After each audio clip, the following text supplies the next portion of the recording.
how we doing all? And welcome to the I'll Try That podcast, the beer review and news podcast. This week, we're going to be in the hot topic. We're going to be chatting to Simmo, a resident agony aunt, and he's going to be busting some beer myths for us and clearing some stuff up. And in the pursuit of hoppiness, we're going to go to the Siren Brewing Company, and all of us have got some different Siren beers that we're going to be trying and rating and having a chat about all of that lot, really. Right, Rich, hot on everyone's lips right now is what's happening with your latest house hunt. Well, hot off the press, I've sent in an offer, had an offer accepted, got a solicitor, got a mortgage, and I would say, on my way to being a home owner. Adulting to supreme. All of a sudden, you're the most mature person in the world. So on the fact that you are the most mature person in this group chat right now, how have you found space for all your Wilco building blocks? You should have it as you go through the door. You should just have it all out. All of it. Yeah, just all out, just in your face as you enter, so that everyone knows how beautifully weird you are. Including the coffee kiosk I built last night. Especially, that should be up at the front, because then, when people come in the door, you can offer them coffee straight away. It's not life size. When people come in, you need to talk to your Wilco pieces as if they're real humans, and that would really freak people out. All right then, Simmo, we'll move away from my maturity, and we'll get to the hot topic. Right, okay, so I thought we'd have a chance to talk about some myths of beer. The first one I'm going to say is the relationship between colour and strength. Now, do either of you have an idea what this myth could be?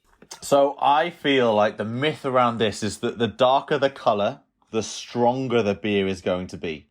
I feel like that's the myth that everyone assumes is the case. Okay, perfect. So the myth is... I would like to point out, I believe this, and I believe the darker it is, the stronger it is. Fact. Okay, nice. I like this. So dark beers are strong beers is the myth. Now, Drabwell, I will relish in the fact of proving you wrong and making you sound more of a fake news. Yeah, fake news and more of a Wilco's buyer than ever. Colour has nothing to do with alcohol or caloric content, which is interesting to me as well, because I thought it might have more calories. So dark beers' grains are just roasted for longer. So that is literally the only difference. That actually interests me because I never thought that the alcohol would be different, but the calories I did. So it's actually very interesting that dark beers' grains are just roasted for longer. So you can have lower calorie dark beers than you can have some lighter beers. Exactly. Interesting. Yeah. That is Agony Aunt Simmo coming to you, debunking myths live on the I'll Try That podcast. Yeah. What a guy. What a man I am. Let's go for another, because, whilst we're on a roll. Aging time. What myth do you think that's about, Guy? Aging time. Maybe like whiskey, the longer it's aged, the darker it is in colour. Interesting. That's not the myth, but okay. Or the longer it's aged, the better it will taste. Like if you were to slow cook a leg of lamb, the slower you cook it, the better it is.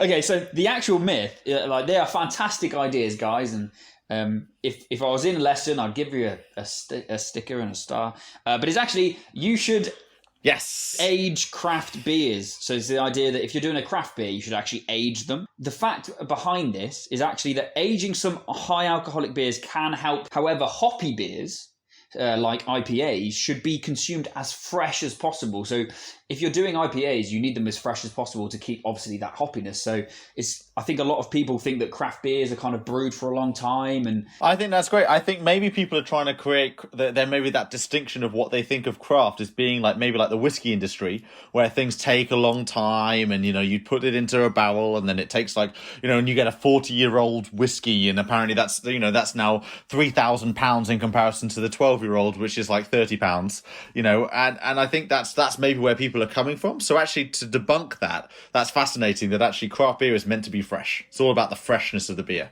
Thanks, Simmo. Okay. yeah, well, I'm here to help. So now the last one I think that people are really upset about is confusing a lot of people, and it's debilitating the environment of the world. Is the difference between lagers and pilsners? Oh, I like this one because we have talked vaguely around and stepped around the difference between lager and pilsner. They're the same.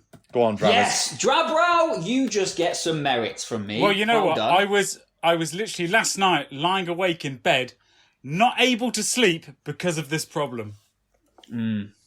I can feel your pain, and I think Joe feels it too. Can you? Yeah. Can you? Yeah.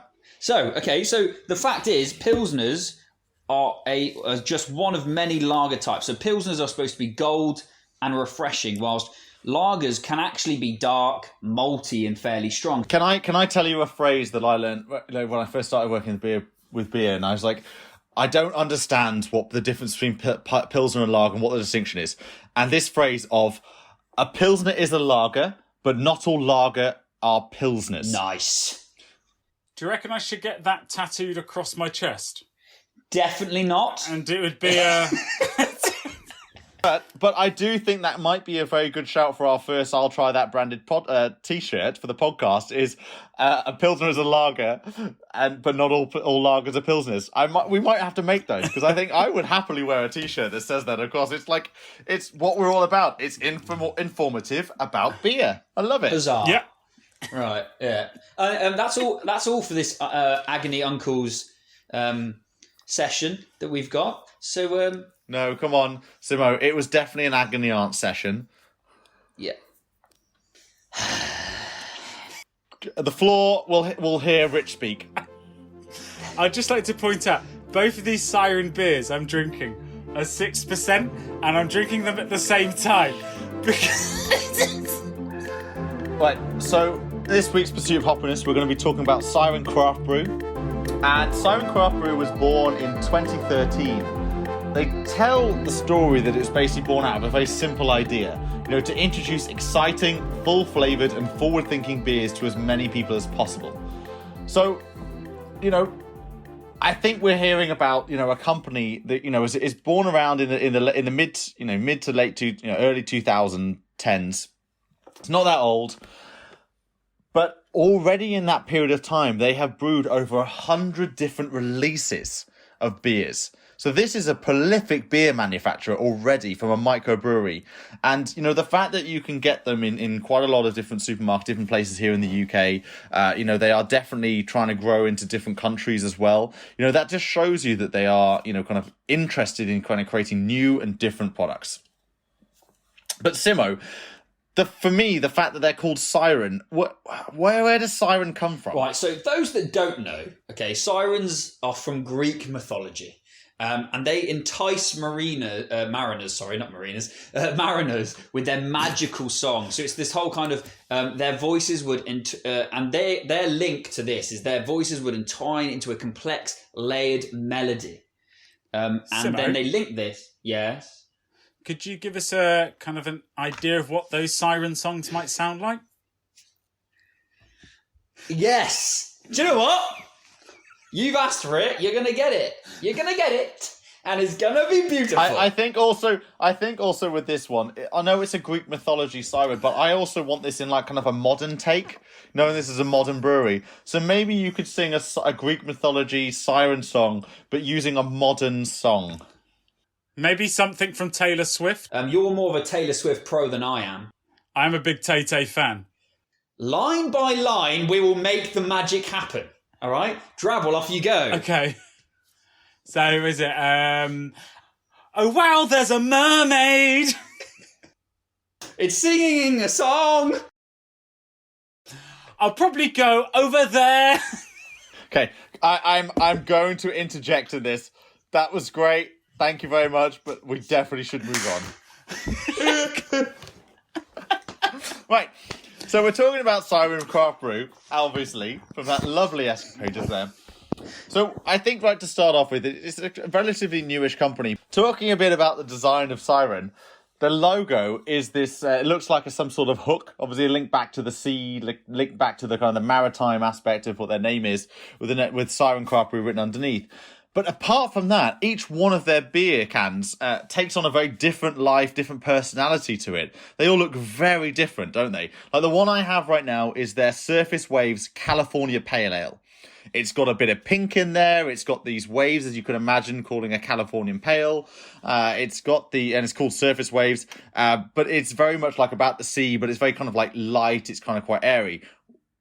Whereas Simmo, I think you've got something which looks very moody, like a very different kind of sea. Well, mine's called Soundwave IPA, so it's got a similar name, but I've noticed on both of your cans that you've kind of got like that blocky kind of box that says Siren in it, whilst mine doesn't have that at all, and it's just kind of a picturesque, like the head of a woman with the kind of her hair flowing behind that has like almost like eagle feathers and like different kind of things, and also like a wave like pink and black.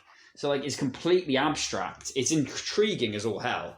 It's amazing. What about you, Drabs? As you guys know, I'm currently drinking 2 Sirens at the same time, so I can try them both. So I've got some Pomacello, the Juicy Grapefruit Sour IPA, which is this vibrant pink design. Is it Andrew Pollock? Is that the artist? Yeah, the very famous artist. Yeah.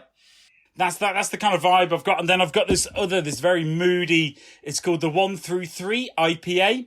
So another very moody design. It looks like it's got serpents coming around it as well. So it's a bit more scaly coming around. So yeah, each can is very individual and very different, which is quite nice. I love how they're naming these different beers because, as we said, they've had over 100 different releases. But right now, listed on their website, there are 48 different beers. So that's a huge sample just to be putting out there. So some of these, I've got the Surface Waves. You've got the Sounds Waves, haven't you, Simmo? What were those 2 that you just read out there, Rich? So I've got the Pomacello and the 1 through 3, which I'm just looking at now. Okay, so other beers they have is a Sold My Soul for Simcoe. They have Scattered Light, The Missing Link, Nitro Cold Blooded, Midnight Mischief, Multiverse Classic, The Tickle Monster, Middle Finger Discount, Sunset to the Skies, Hard Pour, Broken Dream. So I think they have taken a fantastic approach to their naming of beers. They must be coming up with these and having a lot of fun in the naming sessions that they are having in the brewery. Oh, 100%. I think out of all the beers we've tried on this podcast, these are some of the best names that they're throwing across. But they're consistently good names. They sound fantastic, and each one seems to entice me just reading through the list. And the Tickle Monster I love has got the big googly eyes on there as well, which I think is a great shout out to the monster aesthetic. But the names are all good and great, but what's our thoughts on the actual flavour? So my California Pale Ale hits the mark. It is what you're expecting from a pale ale. I mean, the fact that it's called a California one is just because of where the hops come from. They're Simcoe, they're Mosaic, they're Centennial and Chinook. So they're very American styled, from American hops. Being in California, you want something that's going to be very palatable. It's going to be quite smooth. And I feel like this Californian Pale Ale does that. This is the first one I've come across, so I've got no frame of reference to base a Californian Pale Ale against. But I would say this Surface Waves is a very palatable 5.5% Pale Ale. So I'm trying the Pomacello, which is a greasy grapefruit sour IPA, and it is definitely sour, which is it's on the point. When I first started sipping it, I was a bit, I'm not too sure. I'm not too sure if this is for me. I don't know if it is just a bit too sour to be something that's nice. But after a few sips and you get into it, it is fantastic. The sourness really hits through and you can really taste it. And you can taste the grapefruit kind of like aftertaste. And once you get over like the initial sour overload that comes from it, you've got the grapefruit aftertaste. And especially that you still get the hoppiness as well, and that little IPA kick that you know and recognise as kind of like a staple for an IPA. It is absolutely delicious. With mine, I don't know what to make of it.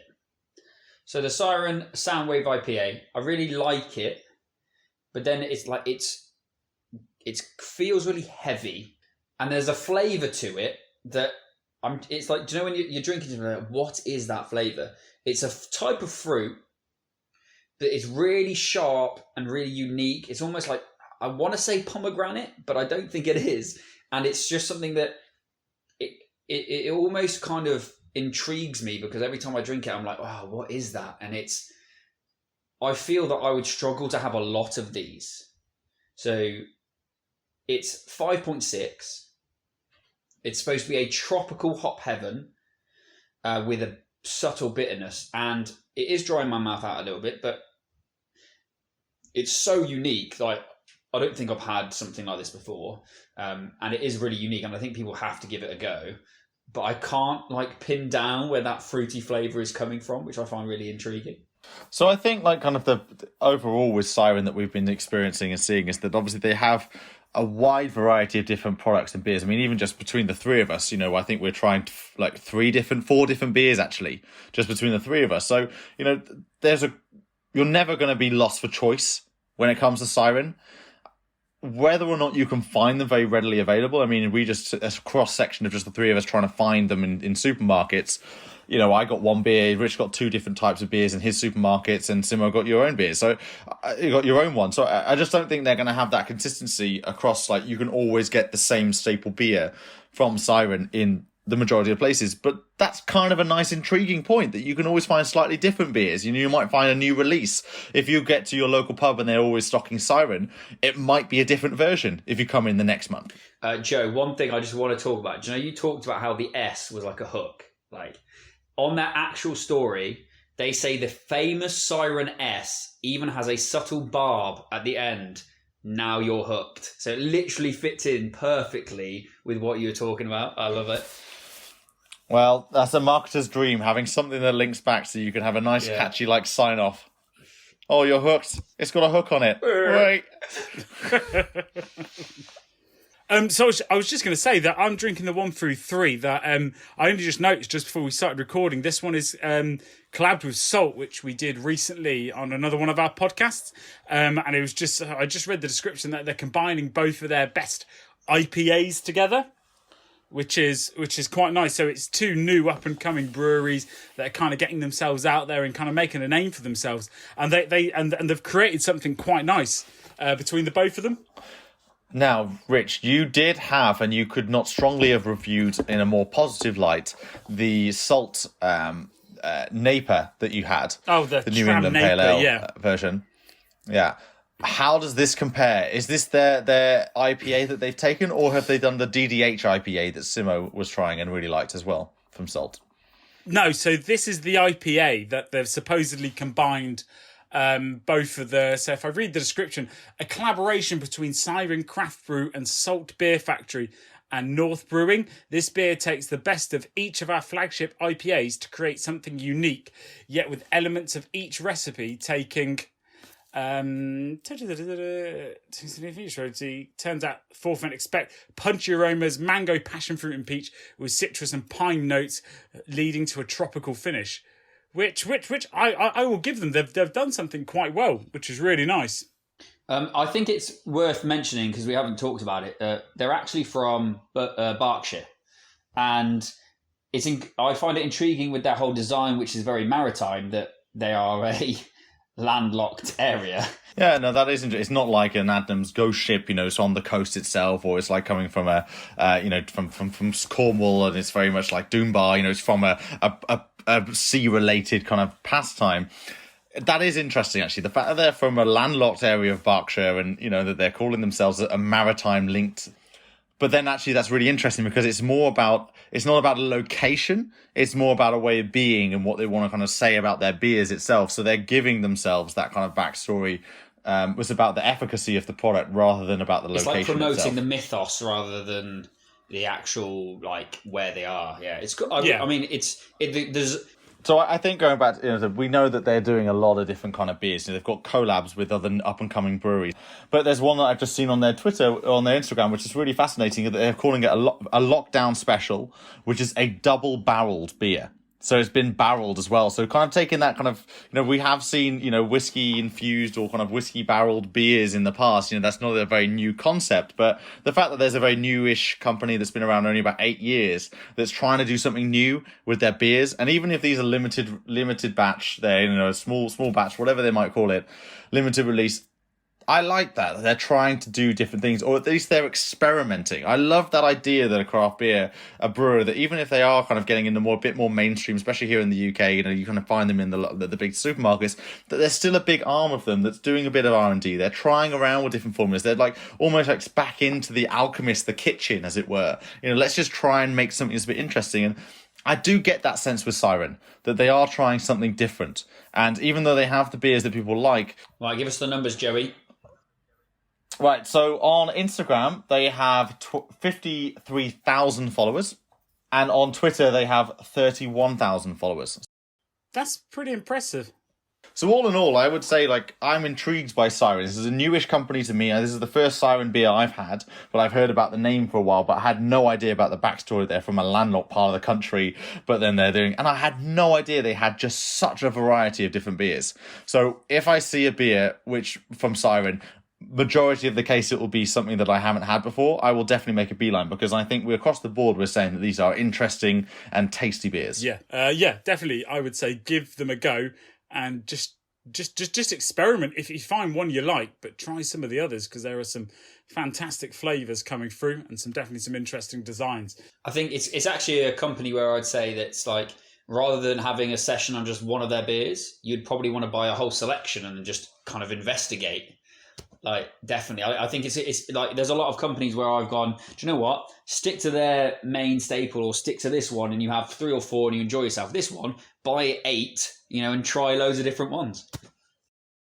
Yeah, I'm a bit surprised actually that they don't do more of a job of different mixed cases, and I mean they have mixed cases, of course they do. I mean, like any craft brewer that has a wider range portfolio, they do it, but that would be what I'd be leading with. If I'm a Siren, they're a newish company. If I'm a Siren patron and I love Siren, I'm always going to buy from Siren. I'd want to be trying out the new releases. I'd want to be trying out the new products. I'd want to be trying out everything, because they just, it's going to be a good standard beer. And I think that their mixed cases right now are a bit. I mean, it's just standard. It's that they've got their flagship Sirens, like the ones that the top 4 beers that are sold, which is great, but it's also but throw in there a wild card Siren. You have loads of great beers there. Throw in some wild cards, intrigue people, give them a limited release. Give them something that they're not quite doing. And I think that's just, for me, opportunity for Siren is you already have these great beers, but you need to explore them and be known as the company that has a wide plethora of random and different beers that aren't always going to be available. And that's all we have time for this week's episode of the I'll Try That podcast. And so from me, Joe, Rich, and Simmo, goodbye. And don't forget to follow us on Instagram, Twitter, and watch us on YouTube. Goodbye now. Always drink responsibly, and if you or anyone else needs some help, go to drinkaware.co.uk for more information.